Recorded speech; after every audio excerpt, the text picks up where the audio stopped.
ಹರೇ ರಾಮ. ಗುರವೇ ಸರ್ವಲೋಕಾನಾಂ ಭಿಷಜೇ ಭವರೋಗಿಣಾಂ ನಿಧಯೇ ಸರ್ವವಿದ್ಯಾನಾಂ ದಕ್ಷಿಣಾಮೂರ್ತಯೇ ನಮಃ.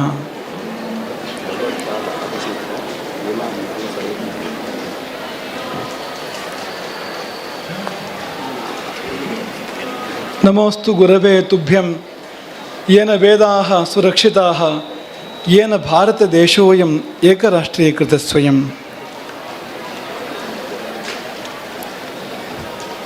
ಆಪದಾಮಪಹರ್ತಾರಂ ದಾತಾರಂ ಸರ್ವಸಂಪದಾಂ ಲೋಕಾಭಿರಾಮಂ ಶ್ರೀರಾಮಂ ಭೂಯೋ ಭೂಯೋ ನಮಾಮ್ಯಹಂ.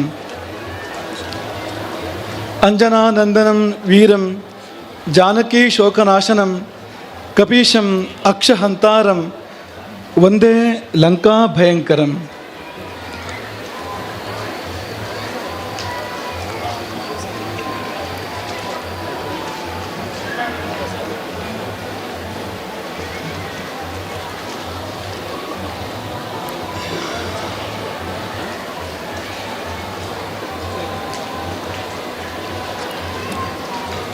ಜಗತ್ತಿನಲ್ಲಿಯೇ ಸರ್ವೋನ್ನತವಾದ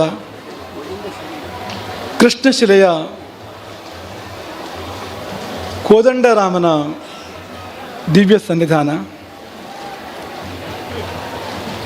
ಆ ಎತ್ತರ ಯಾಕೆ ಉಚಿತ ಎಂದರೆ ರಾಮನ ವ್ಯಕ್ತಿತ್ವ ಅಷ್ಟು ಎತ್ತರದ್ದು.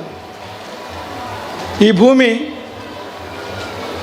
ಅನಂತ ಕೋಟಿ ಮನುಷ್ಯರನ್ನು ಕಂಡಿದೆ, ಲಕ್ಷೋಪಲಕ್ಷ ರಾಜರುಗಳನ್ನು ಕೂಡ ಕಂಡಿದೆ. ಆದರೆ ರಾಮನಿಗೆ ಸಮಾನರಾದವರು ಯಾರೂ ಇಲ್ಲ. ಹಾಗಾಗಿ ರಾಮನನ್ನು ಮರ್ಯಾದಾ ಪುರುಷೋತ್ತಮ ಎಂಬುದಾಗಿ ಕರೆಯುವಂಥದ್ದು. ಸರ್ವೋನ್ನತವಾದ ವ್ಯಕ್ತಿತ್ವ. ಇನ್ನೂ ಅಷ್ಟು ಎತ್ತರದ ವ್ಯಕ್ತಿತ್ವ ಬರಬೇಕು ಅಂದರೆ ಅವನೇ ಪುನಃ ಹುಟ್ಟಿ ಬರಬೇಕು ಹೊರತು ಅನ್ಯ ಮಾರ್ಗ ಇಲ್ಲ. ಹಾಗಾಗಿ ಅವನ ಆ ನಭೋಮಂಡಲ ವ್ಯಾಪಿಯಾದ ವ್ಯಕ್ತಿತ್ವಕ್ಕೆ ತಕ್ಕಂತೆ ಇಲ್ಲಿ ಜಗತ್ತಿನಲ್ಲಿ ಸರ್ವೋಚ್ಚ ಎನಿಸಿರತಕ್ಕಂಥ ಏಕಶಿಲೆಯ ಶ್ರೀರಾಮಮೂರ್ತಿ, ಕೋದಂಡರಾಮಮೂರ್ತಿ, ಅದರ ದಿವ್ಯ ಸನ್ನಿಧಿಯಲ್ಲಿ ನಾವೆಲ್ಲರೂ ಕೂಡ ಇದ್ದೇವೆ. ಜೊತೆಯಲ್ಲಿ ಆಂಜನೇಯ, ಆತನಿಗೆ ಒಂದಲ್ಲ ಎರಡಲ್ಲ 5 ಮುಖಗಳು, 5 ದೇವತೆಗಳ ಸಮಾಹಾರ ಅದು. ಒಂದು ಸ್ವತಃ ಆಂಜನೇಯ, ಮತ್ತು ನರಸಿಂಹಸ್ವಾಮಿ, ವರಾಹಸ್ವಾಮಿ, ಹಯಗ್ರೀವ ಸ್ವಾಮಿ ಮತ್ತು ಗರುಡರು. ಈ 5 ದೇವತೆಗಳ ಸಮಾಹಾರ ಶಂಕರಾಚಾರ್ಯರ ಪಂಚಾಯತನ ಪೂಜಾ ಪದ್ಧತಿ ಆಗಿದೆ ಇದು. ಅಥವಾ ಶಿವನ ಪಂಚಮುಖಗಳಂತೆ, ಶಿವನ ಅವತಾರವೇ ಆಂಜನೇಯ ಎಂಬುದಾಗಿ ಶಿವಪುರಾಣ ಹೇಳ್ತದೆ. ಹಾಗೆ ಶಿವನ ಪಂಚಮುಖಗಳಂತೆ ಇಲ್ಲಿ ಆಂಜನೇಯನಿಗೆ ಪಂಚಮುಖಗಳು. ಅಂತಹ ಪಂಚಮುಖ ಹನುಮಂತನ ದಿವ್ಯ ಸನ್ನಿಧಾನ. ಈ ಎರಡೂ ದೇವರುಗಳಿಗೆ ಪುನಃ ಪ್ರತಿಷ್ಠೆ, ಅಷ್ಟಬಂಧ ಮತ್ತು ಬ್ರಹ್ಮಕಲಶೋತ್ಸವದ ದಿವ್ಯ ಸಂದರ್ಭ. ಈ ಸಂದರ್ಭಕ್ಕೆ ಯಾರು ಇಲ್ಲಿಗೆ ಬಂದಿದ್ದಾರೆ ಅಂತಂದರೆ, ಅಯೋಧ್ಯೆಯಿಂದ ರಾಮದೇವರು ಇಲ್ಲಿಗೆ ಬಂದಿದ್ದಾರೆ, ಅಂಜನಾದ್ರಿಯಿಂದ ಹನುಮಂತನ ಕರ್ಮಭೂಮಿ ಇದು, ಅಲ್ಲಿಂದ ಆಂಜನೇಯ ದೇವರು ಇಲ್ಲಿಗೆ ಬಂದಿದ್ದಾರೆ. ಯಾವ ರೂಪದಲ್ಲಿ ಅಂದರೆ ಜ್ಯೋತಿಯ ರೂಪದಲ್ಲಿ. ಈ ಕಾರ್ಯಕ್ರಮಕ್ಕೆ ಮೊದಲು ಒಂದು ಜ್ಯೋತಿರ್ ಯಾತ್ರೆ ನಡೆದಿದೆ.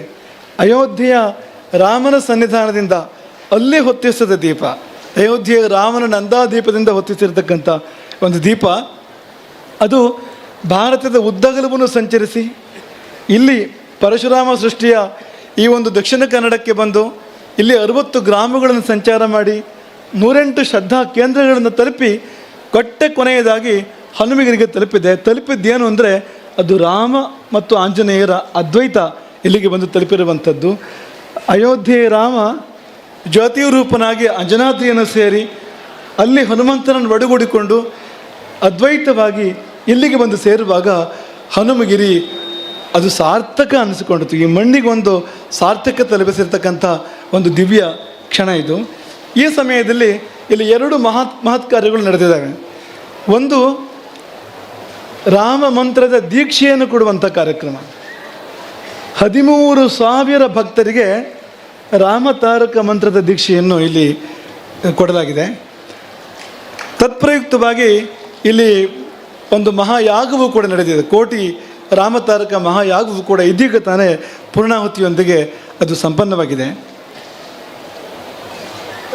ಆ 13,000 ಮಂತ್ರದೀಕ್ಷೆ ಪಡೆದ ಭಕ್ತರಲ್ಲಿ ಇವತ್ತಲ್ಲಿದ್ದಾರೆ. ಈ ಹನುಮಗಿರಿಯ ಪರಿಸರದಲ್ಲಿ ಅವರೆಲ್ಲ ಇಲ್ಲಿಗೆ ಬಂದಿದ್ದಾರೆ. ಅವರೆಲ್ಲ ಧನ್ಯರು. ಯಾಕೆಂದರೆ ಅವರಿಗೆ ರಾಮ ಮಂತ್ರ ಸಿಕ್ಕಿದೆ. ರಾಮ ರತ್ನ ಧನಪಾಯೋ ಎಂಬುದಾಗಿ ಬಲ್ಲವರು ಹೇಳ್ತಾರೆ. ನೋಡಿ, ನಿಮಗೇನು ಸಿಕ್ಕಿದೆ ಅಂದರೆ, ನಿಮಗೆ ಸುಮ್ಮನೆ ಅಕ್ಷರ ಸಿಕ್ಕಿದೆ ಅಂತ ಅಂದ್ಕೊಳ್ಬೇಡಿ, ನಿಮಗೆ ರತ್ನ ಸಿಕ್ಕಿರುವಂಥದ್ದು. ರಾಮ ರತನ ಧನಪಾಯೋ, ನೀವು ರಾಮ ರತನ ಧನವನ್ನು ನೀವೆಲ್ಲ ಪಡ್ಕೊಂಡವರಾಗಿದ್ದೀರಿ. ನಾವು ಬಹಳ ದೀರ್ಘ ಮಾತಾಡಲಿಕ್ಕೆ ಇಷ್ಟಪಡೋದಿಲ್ಲ. ಯಾಕೆಂದರೆ ಕಾಂಚಿ ಕಾಮಕೋಟಿ ಜಗದ್ಗುರುಗಳ ಉಪಸ್ಥಿತಿ ಇದೆ. ಅವರ ದಿವ್ಯವಾಣಿಯನ್ನು ಕೇಳಲಿಕ್ಕೆ ನಾವು ಕೂಡ ಉತ್ಸುಕರಾಗಿದ್ದೇವೆ. ಹಾಗಾಗಿ ನಾವು ಇದನ್ನು ಹೆಚ್ಚು ನಂಬಿಸುವಂಥ ಮನಸ್ಸಿಲ್ಲ. ಒಂದು ಸಂಗತಿಯನ್ನು ನಾವಿಲ್ಲಿ ಉಲ್ಲೇಖ ಮಾಡಲಿಕ್ಕೆ ಅಪೇಕ್ಷೆ ಪಡ್ತೇವೆ. ರಾಮ ಮಂತ್ರದ ವಿಶೇಷ ಏನು ಅಂತ. ರಾಮತಾರಕ ಮಂತ್ರದ ಶ್ರೀರಾಮ ಜಯರಾಮ ಜಯ ಜಯ ರಾಮ ಎಂಬ 13 ಅಕ್ಷರದ ರಾಮತಾರಕ ಮಂತ್ರ, ನೀವು ದೀಕ್ಷೆ ಪಡ್ಕೊಂಡವರು ಕೂಡ 13,000 ಮಂದಿಯೇ, ಸರಿಯಾಗಿ 13,000 ಮಂದಿ ದೀಕ್ಷೆಯನ್ನು ಪಡ್ಕೊಂಡಿದ್ದೀರಿ. ಈ ರಾಮತಾರಕ ಮಂತ್ರಕ್ಕೆ 13 ಅಕ್ಷರಗಳು, ಶ್ರೀರಾಮ ಜಯರಾಮ ಜಯ ಜಯ ರಾಮ ಎನ್ನುವಾಗ. ಈ ಮಂತ್ರದ ವೈಶಿಷ್ಟ್ಯ ಏನು ಎಂದರೆ, ಈ ಮಂತ್ರದ ವೈಶಿಷ್ಟ್ಯ ಪರಿವರ್ತನೆ, ಸತ್ಪರಿವರ್ತನೆ, ಶುಭ ಪರಿವರ್ತನೆ. ಈ ಮಂತ್ರದ ವೈಶಿಷ್ಟ್ಯ. ಒಂದೊಂದು ಮಂತ್ರಕ್ಕೆ ಒಂದೊಂದು ವೈಶಿಷ್ಟ್ಯ ಇರ್ತದೆ. ಬುದ್ಧಿಯನ್ನು ಕೊಡುವಂಥ ಮಂತ್ರ ಇರ್ತದೆ, ಗಾಯತ್ರಿ ಹಾಗೆ. ಅಥವಾ ಸಂಪತ್ತನ್ನು ಕೊಡುವ ಮಂತ್ರಗಳಿರ್ತವೆ, ಶಕ್ತಿಯನ್ನು ಕೊಡುವಂಥ ಮಂತ್ರಗಳಿರ್ತವೆ, ಜಯವನ್ನು ಕೊಡುವಂಥ ಮಂತ್ರಗಳಿರ್ತವೆ. ಈ ಮಂತ್ರ ಎಲ್ಲವನ್ನೂ ಕೊಡಬಲ್ಲದು. ಆದರೆ ಉದಾಹರಣೆಗೆ ಗಮನಿಸಿದಾಗ ಇದು ಪರಿವರ್ತನೆ ಮಾಡಬಲ್ಲಂಥ ಮಂತ್ರ. ಎಲ್ಲಿ ಕಂಡಿದ್ದೀರಿ ಪರಿವರ್ತನೆಯೇನ ಅಂತಂದರೆ, ವಾಲ್ಮೀಕಿಗಳಲ್ಲಿ. ವಾಲ್ಮೀಕಿಗಳು ಏನಾಗಿದ್ದರು ಮೊದಲು? ಅವ್ರ ಹೆಸರು ರತ್ನಾಕರ ಅಂತ ತತ್ವರಾಮಾಯಣ ಹೇಳುವ ಪ್ರಕಾರ ಅವರ ಹೆಸರು ರತ್ನಾಕರ ಅಂತ. ಆದರೆ ಅವರ ತಮ್ಮ ಪೂರ್ವಾವಸ್ಥೆಯಲ್ಲಿ ವಾಲ್ಮೀಕಿಗಳಾಗೋದಕ್ಕಿಂತ ಮೊದಲು ಅವರು ಏನಾಗಿದ್ದರು ಅಂದರೆ, ಉತ್ತರ ಎದೆ ಝಲ್ಲೆನಿಸುವಂಥದ್ದು. ಒಬ್ಬ ಬೇಡ ಅಂತ. ಬೇಡ ಅಂದರೆ ಕನ್ನಡದಲ್ಲಿ ಬೇಕು ಎನ್ನುವುದಕ್ಕೆ ವಿರುದ್ಧ ಅಂತ. ಬೇಡ ಅಂತ. ಕಾಡಿನ ಬೇಡ, ಕಾಡ ಬೇಡ. ಆದರೆ ಜನ ಎಲ್ಲ ಅವನಿಗೆ ಕಾಡಬೇಡ ಕಾಡಬೇಡ, ನಮ್ಮನ್ನು ಕಾಡಬೇಡ ನೀನು ಎಂಬುದಾಗಿ ಎಲ್ಲರೂ ಪ್ರಾರ್ಥನೆ ಮಾಡ್ಕೊಳ್ತಾ ಇದ್ರು. ಹಾಗಿತ್ತು. ಯಾಕೆಂದರೆ ಎಲ್ಲರನ್ನು ಕಾಡಿಸಿ ಪೀಡಿಸಿ ಅವರ ಸೊತ್ತುಗಳನ್ನು ಕಿತ್ತುಕೊಂಡು, ಕೆಲವು ಸಾರಿ ಅವರ ಪ್ರಾಣಗಳನ್ನು ಕೂಡ ಕಿತ್ತುಕೊಂಡು ತನ್ನ ಜೀವನ ನಿರ್ವಾಹವನ್ನು ಆತ ಮಾಡ್ತಾ ಇದ್ದ. ಭಯಂಕರದಲ್ಲೇ ಭಯಂಕರ, ಅತಿ ದಾರುಣ ಅಂತ. ಆತನ ಹೃದಯದಲ್ಲಿ ದಯೆಗೆ ಒಂದಿಷ್ಟು ಎಡೆ ಇಲ್ಲ. ಹಿಂಸೆ ಹಿಂಸೆ ಹಿಂಸೆ, ಪ್ರತಿನಿತ್ಯ ಹಿಂಸೆ. ಇಂತಹ ರತ್ನಾಕರ, ಇಂತಹ ವ್ಯಕ್ತಿತ್ವ ಎಲ್ಲಿ? ವಾಲ್ಮೀಕಿಗಳಲ್ಲಿ. ರಾಮಾಯಣವನ್ನು ಜಗತ್ತಿಗೆ ಕೊಟ್ಟಿರ್ತಕ್ಕಂಥ ವಾಲ್ಮೀಕಿಗಳು, ಸೀತೆಗೆ ಆಶ್ರಯ ಕೊಟ್ಟಿರ್ತಕ್ಕಂಥ, ಲವಕುಶರ ಜನ್ಮ ಆಗಿದ್ದು ವಾಲ್ಮೀಕಿಗಳ ಆಶ್ರಮದಲ್ಲಿ. ಅಂತಹ ವಾಲ್ಮೀಕಿಗಳಲ್ಲಿ ಎಲ್ಲಿಂದ ಬಂತು ಈ ಪರಿವರ್ತನೆ ಅಂದರೆ, ಈ ರಾಮ ಮಂತ್ರದ ಕಾರಣದಿಂದ ಬಂತು. ಅವರು ರಾಮ ಮಂತ್ರವನ್ನು ಜಪ ಮಾಡಿದರು. ಈ ಕನ್ನಡ ನಾಡಿನಲ್ಲಿ ಒಂದು ಕಥೆ ತುಂಬ ಪ್ರಸಿದ್ಧವಾಗಿದೆ. ನಾರದರು ಉಪದೇಶ ಮಾಡಿದಾಗ ಅವರಿಗೆ ರಾಮ ಅಂತ ಹೇಳಲಿಕ್ಕೆ ಬರಲಿಲ್ಲ ರತ್ನಾಕರನಿಗೆ. ಮರ ಮರ ಮರ ಎಂಬುದಾಗಿ ಹಿಂದು ಮುಂದಾಗಿ ಹೇಳಿಕೊಟ್ರು. ಆತನ ಜೀವನವೂ ಕೂಡ ಹಿಂದು ಮುಂದಾಗಿತ್ತು, ಸರಿ ಇರಲಿಲ್ಲ. ಆ ಸಮಯದಲ್ಲಿ ಮನುಷ್ಯನೇ ಸ್ವಲ್ಪ ಹಿಂದೆ ಮುಂದೆ ಇದ್ದ. ಹಾಗಾಗಿ ಮರ ಅಂತ ಹೇಳಲಿಕ್ಕೆ ಬಂತಂತೆ, ರಾಮ ಅಂತ ಹೇಳಲಿಕ್ಕೆ ಬರಲಿಲ್ಲ. ಆ ಮರ ಮರ ಮರ ಎನ್ನುವುದನ್ನು ನಿರಂತರವಾಗಿ ಹೇಳಿದಾಗ, ಯಾವುದನ್ನಾದರೂ ಕೂಡ ನಿರಂತರವಾಗಿ ಮಾಡಿದರೆ ಮಹಾಫಲ ಬರ್ತದೆ. ನೀರು ಅತ್ಯಂತ ಕೋಮಲ, ಕಲ್ಲು ತುಂಬ ಕಠಿಣ. ಕಠಿಣದಲ್ಲಿ ಕಠಿಣವಾದ ಕಲ್ಲನ್ನು ಮೃದುವಲ್ಲಿ ಮೃದುವಾದ ನೀರು ಕೊರೀತದೆ ಅಂತ. ಯಾವಾಗ ಅಂದರೆ ನಿರಂತರ ಹರಿದಾಗ ಅಂತ, ಎಡೆಬಿಡದ ಹರಿದಾಗ ನೀರು ಕೂಡ ಕಲ್ಲನ್ನು ಕೊರೀತದೆ ನೋಡಿ. ಹಾಗೆ ಕಲ್ಲಿನಂಥ ಆ ವಾಲ್ಮೀಕಿಗಳ ಹೃದಯವನ್ನು ಕೂಡ ರಾಮ ಮಂತ್ರ ಕೊರೀತು ಅಂತ. ಯಾವಾಗ ಅಂದರೆ ನಿರಂತರವಾಗಿ ಮಾಡಿದಾಗ, ಮರ ಮರ ಮರ ಮರ ಮರ ಮರ ಮರ ಅಂತ ಅದು ರಾಮ ಮಂತ್ರಕ್ಕೆ ತಿರುಗಿತು. ಮರ ಮರ ಎನ್ನುವಂಥದ್ದು ಆ ಜಪ ಮಾಡ್ತಾ ಮಾಡ್ತಾ ಅವರ ಮೇಲೆ ಹುತ್ತ ಕಟ್ಟಿತು. ನಾವು ನಿಮ್ಮನ್ನು ಕೇಳುವುದು, ಈ ಹುತ್ತ ಕಟ್ಟಲಿಕ್ಕೆ ಸುಲಭ ಉಂಟಾ ಅಂತ. ಜೇಡ ಬಲ ಕಟ್ಟಲಿಕ್ಕೆ ಕಷ್ಟ ಉಂಟು. ಒಂದು ದಿನ 2 ದಿನ ಆದರೂ ಕೂಡ ಒಂದೇ ರೀತಿ ಇರಬೇಕು ಆ ವಾತಾವರಣ. ಜೇಡ ಬಲ ಕಟ್ಟಬೇಕು ಅಂದರೆ, ಇನ್ನು ಗೆದ್ದಲು ಹುತ್ತ ಕಟ್ಟಬೇಕು ಅಂದರೆ ಎಷ್ಟು ಕಾಲ ವಾಲ್ಮೀಕಿಗಳು ಒಲಗಾಡದೆ ಕುಳಿತಿರಬೇಕು ಅಂತ, ಎಷ್ಟು ಕಾಲ ನಿಶ್ಚಲವಾಗಿ, ಯಾವುದೇ ಕಂಪವಿಲ್ಲ, ನಿಷ್ಕಂಪವಾಗಿ ಅವರು ಕುಳಿತಿರಬೇಕು. ಎಂತಹ ತನ್ಮಯತೆ, ಎಂತಹ ಒಂದು ಆ ಒಂದು ರಾಮರಸ ಅವರನ್ನು ಆವರಿಸಿರಬೇಕು ಅಂತ. ಅವರು ರಾಮ ಸಮಾಧಿಸ್ಥರಾಗಿ ಬಹುದೀರ್ಘಕಾಲ ನಿಷ್ಕಂಪವಾಗಿ ಕುಳಿತಿದ್ದರ ಫಲವಾಗಿ ಅವರ ಮೇಲೆ ಹುತ್ತ ಕಟ್ಟಿತು, ವಾಲ್ಮೀಕ ಅವರನ್ನು ಆವರಿಸಿತು. ನಮಗೆ ಶ್ರೀ ಶಂಕರ ಭಗವತ್ಪಾದರ ಯೋಗ ತಾರಾವಳಿಯ ಒಂದು ಮಾತು ನೆನಪಾಗ್ತದೆ. ಶಾಂತಿಂ ತಥಾವಿಧ ಮನೋವಿಲಯಾಂ ಸಮಾಧೌ ಶ್ರೀಶೈಲ ಶೃಂಗ ಕುಹರೇಶು ಕದೋಪಲಪ್ಸ್ಯೈ ಗಾತ್ರಂ ಕದಾ ಮಮ ಲತಾ ಪರಿವೇಷ್ಟಯಂತಿ ಕರ್ಣೆ ಕದಾ ವಿರಚಯಂತಿ ಖಗಾಶ್ಚ ನೀಡಾಂ.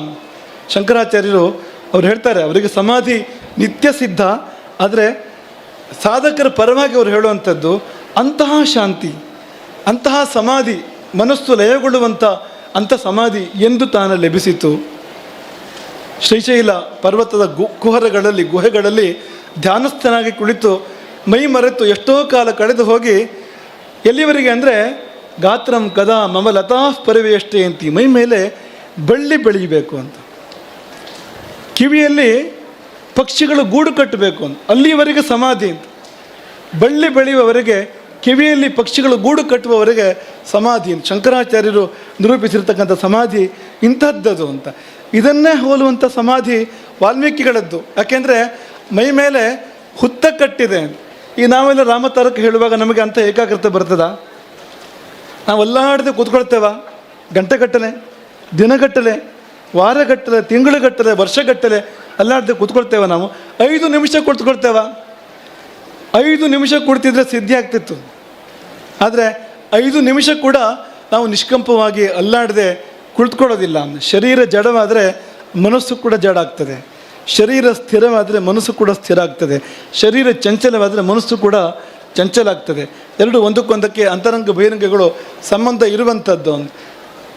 ರಾಮ ಮಂತ್ರದಲ್ಲಿ ಯಾವ ಮಟ್ಟದ ತನ್ಮಯತೆ ರತ್ನಾಕರಣಿಗೆ ಇತ್ತು ಅಂದರೆ ಮೈ ಮೇಲೆ ಹುತ್ತ ಕಟ್ಟಿದ್ರು ಕೂಡ ಗೊತ್ತಾಗಲಿಲ್ಲ. ಹಾಗಾಗಿ ಸಿದ್ಧಿ ಆಯ್ತದು. ರಾಮ ಒಲಿದು ಬಂದ ವಾಲ್ಮೀಕಿಗಳಿಗೆ. ಅದರ ಫಲವಾಗಿ ಅವರು ವಾಲ್ಮೀಕಿ ರಾಮಾಯಣವನ್ನು ರಚಿಸಿದರು. ರಚಿಸಿದ್ದೇನು ಅವರಿಗದು ಗೋಚರಿಸಿತ್ತು. ಪ್ರಾಚೀನಾಗ್ರೇಶು ದರ್ಭೇಶು ಧರ್ಮೇಣ ಅನ್ವೀಕ್ಷತೆ ಗತಿಂ. ಪೂರ್ವಮುಖವಾಗಿ ದರ್ಭೆಗಳನ್ನು ಹಾಸಿಕೊಂಡು ಕುಳಿತುಕೊಂಡು ಕಣ್ಣು ಮುಚ್ಚಿ ತತ್ಸರ್ವಂ ಯೋಗವೀರ್ಯೇಣ ಯಥಾವತ್ ಸಂಪ್ರಪಶ್ಯತಿ. ಇಡೀ ರಾಮಚರಿತವನ್ನು, ಸೀತಾಚರಿತವನ್ನು ಅವರು ಕರತಲಾ ಮಲಕದಂತೆ, ಅಂಗೈಯ ನಲ್ಲಿಕಾಯಿಯಂತೆ ಧ್ಯಾನ ಸ್ಥಿತಿಯಲ್ಲಿ ನೋಡಿದರು, ರಾಮಾಯಣವನ್ನು ರಚನೆ ಮಾಡಿದರು. ಇಂಥ ಶಕ್ತಿ ರಾಮ ಮಂತ್ರಕ್ಕಿದೆ. ನಾವು ಹನುಮಗಿರಿ ಕ್ಷೇತ್ರವನ್ನು ಯಾಕೆ ಅಭಿನಂದಿಸ್ತೇವೆ ಅಂದರೆ, ನೀವು 13,000 ಮಂದಿಗೆ ರಾಮತಾರಕ ಮಂತ್ರವನ್ನು ಕೊಟ್ಟಿರಿ ಅಂತಂದರೆ ಈ 13,000 ಮಂದಿ ಪರಿವರ್ತನೆಗೆ ಒಳಗಾಗ್ತಾರೆ. ಸಮಾಜ ಪರಿವರ್ತನೆ ಆಗೋದು ಹೀಗೆ, ಜಗತ್ತು ಪರಿವರ್ತನೆ ಆಗೋದು ಹೀಗೆ. ಒಂದೊಂದು ವ್ಯಕ್ತಿ ಬದಲಾಗ್ತಾ ಬರಬೇಕು ಅಂತ.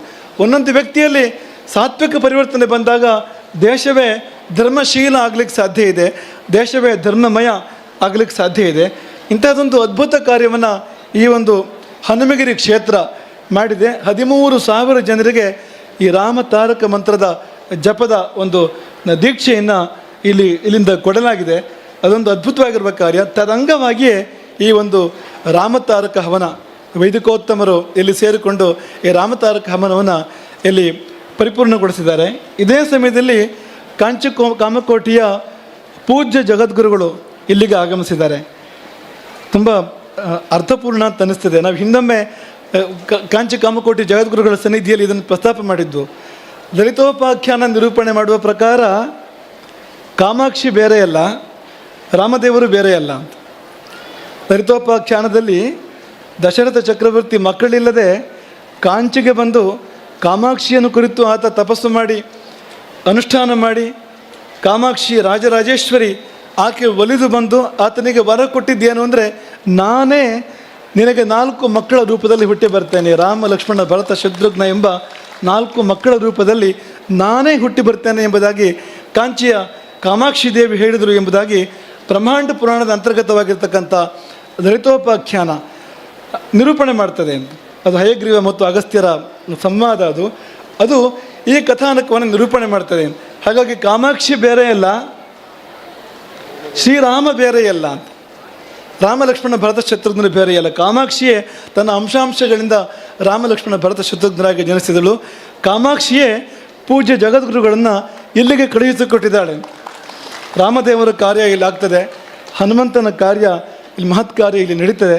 ಹಾಗಾಗಿ ಕಾಮಾಕ್ಷಿಯ ಪ್ರತಿನಿಧಿಗಳಾಗಿ ಕಾಮಾಕ್ಷಿಯ ಪುರುಷ ರೂಪಿನಿಂದ ಶ್ರೀವಿದ್ಯೆಗೆ ಪುರುಷ ರೂಪ ಇದೆ ಎಂಬುದಾಗಿ ಬಲ್ಲವರು ಹೇಳ್ತಾರೆ.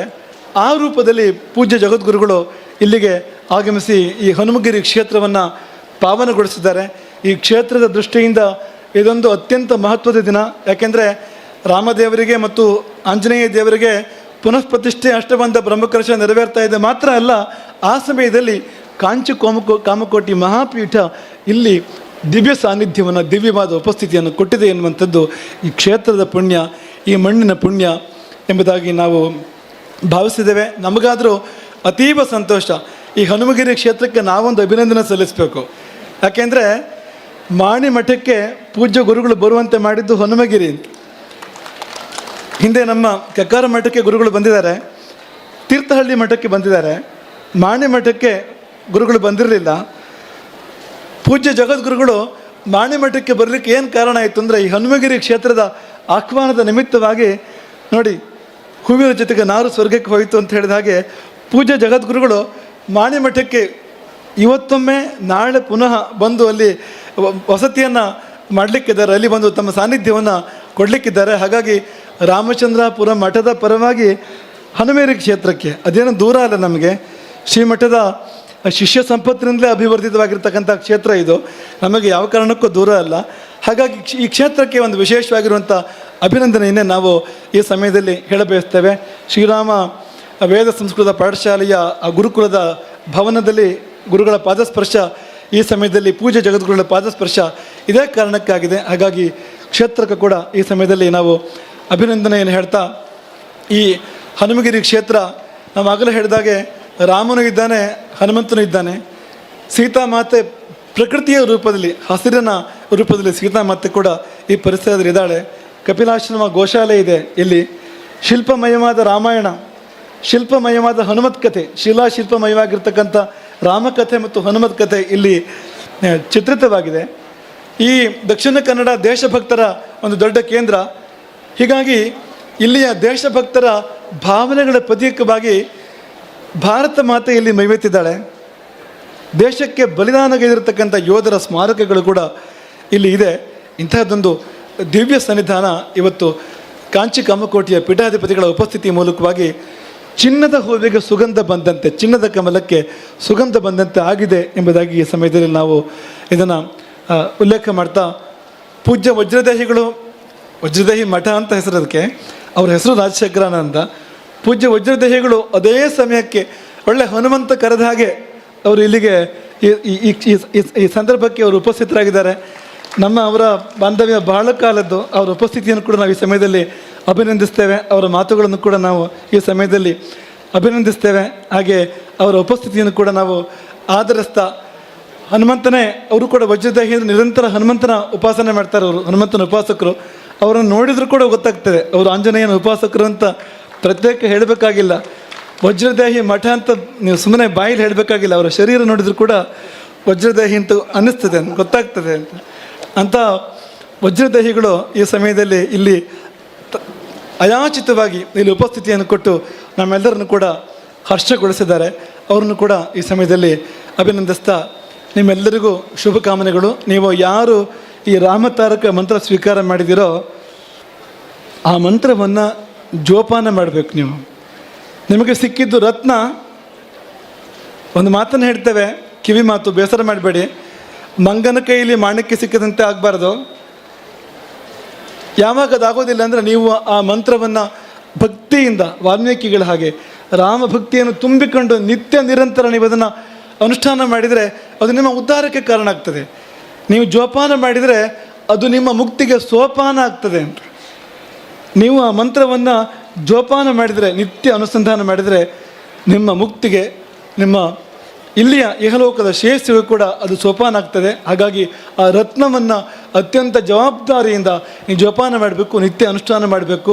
ಅದು ನಿಮ್ಮಲ್ಲಿ ಅದ್ಭುತ ಪರಿವರ್ತನೆಗಳನ್ನು ತಂದು ಈ ರಾಷ್ಟ್ರಕ್ಕೆ ನೀವೊಂದು ಕೊಡುಗೆ ಆಗುವಂಥ ಮಾಡ್ತದೆ ಎಂಬುದಾಗಿ ಈ ಸಮಯದಲ್ಲಿ ಉಲ್ಲೇಖ ಮಾಡ್ತಾ, ಮತ್ತೊಮ್ಮೆ ಈ ಸಂದರ್ಭದಲ್ಲಿ ನಾವಿಲ್ಲಿ ಇದ್ದಿದ್ದಕ್ಕೆ ಹರ್ಷಿಸ್ತಾ ಸಂತೋಷಿಸ್ತಾ, ಈ ಕ್ಷೇತ್ರ ವಾಮನ ಹೋಗಿ ತ್ರಿವಿಕ್ರಮ ಆ ರೀತಿಯಲ್ಲಿ ದೊಡ್ಡ ರೀತಿಯ ಒಂದು ಅಭ್ಯುದಯವನ್ನು ಈ ಕ್ಷೇತ್ರ ಕಂಡಿದೆ.